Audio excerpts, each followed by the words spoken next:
Hello and welcome to MAPiT, Make It Plain with Tracy.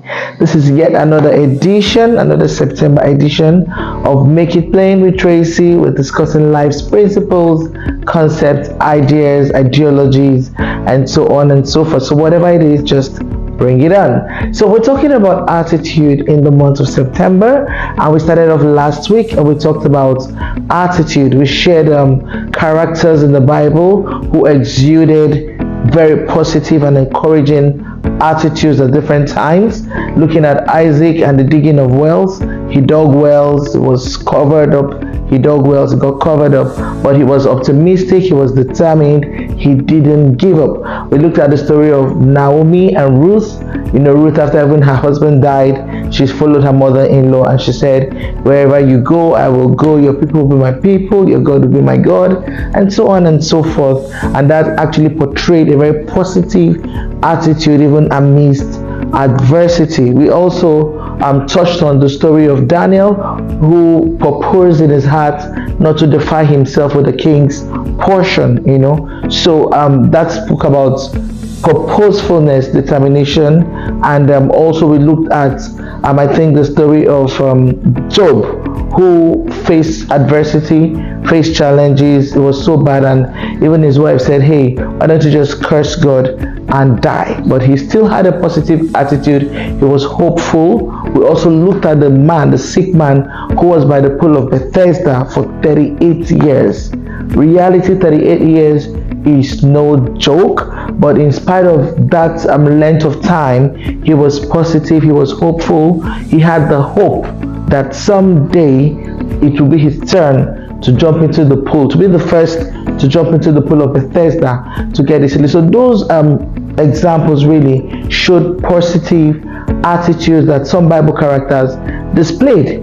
So attitude is kind of synonymous with behavior, and while we see all these positive, strong characteristics, focus, determination, purposefulness, and all of that, it's also important to note that there are also the negative side of attitude that can actually dampen or spoil everything, your goals, your desires, your dreams. A negative attitude can actually spoil all of that. So I'll share a few examples today. So negative attitude, you can think, is not just about that lady or that guy who constantly have that irritating attitude they display whenever they're around you. Yeah, but it also can come from within you. How do you see yourself? How do you visualize yourself? So I'll take an example.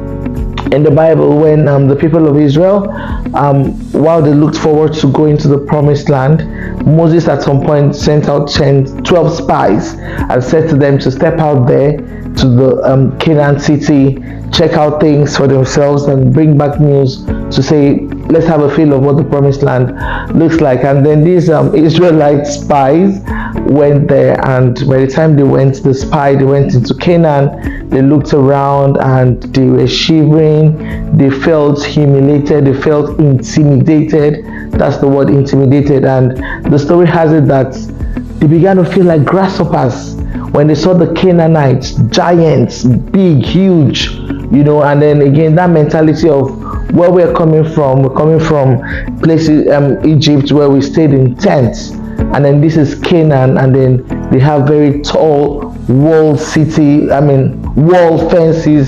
around the city. So that already just pushed some kind of intimidation into the Israelites, and they immediately felt like grasshoppers. That's some mentality, and it was quite negative, but it was real. So we need to really take note of this thing. So again, attitude is something, like I said, synonymous with behavior, but it's something you need to be very deliberate about. It has to do with a mental posture. How do you see yourself? How do you see that vision? How do you see that goal? How do you see that people? And so on and so forth. It has to do with sight.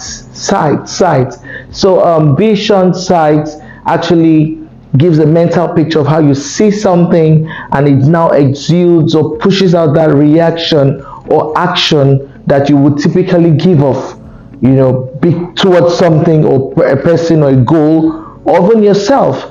So let's look at Jesus again in the Bible. What was Jesus' attitude towards forgiveness? What did he say to Paul, to Peter in the Bible when when Peter asked him, how many times should I forgive a brother or a sister when they wrong me? And he said 70 times 7. Okay, that was Jesus' attitude towards forgiveness, and that's what he's asked us to do. Talk about love. What was Jesus, or what is Jesus' attitude towards love? He says, love your neighbor as yourself. Love your neighbor as yourself. So we can go on and on and on, and it's about time you take some steps back and reflect about you, your goal, your life, your vision, your environment, and ask yourself, what attitude do I exude to my friend, my brother, my sister, my neighbor, to my job, to my vision, to my business, to people around me, and so on and so forth? Is it positive? Is it negative? That's food for thought for you. Go do that assignment, reflect, and note whatever resonates with you. Catch you next week on MAPiT. Make it plain with Tracy, and please feel free to share your opinion, your perspective, and your stories, your testimonies, whatever it is that strikes you. Let's share, let's hear from you. Attitude is real, attitude is everything. Stay tuned and catch you next week.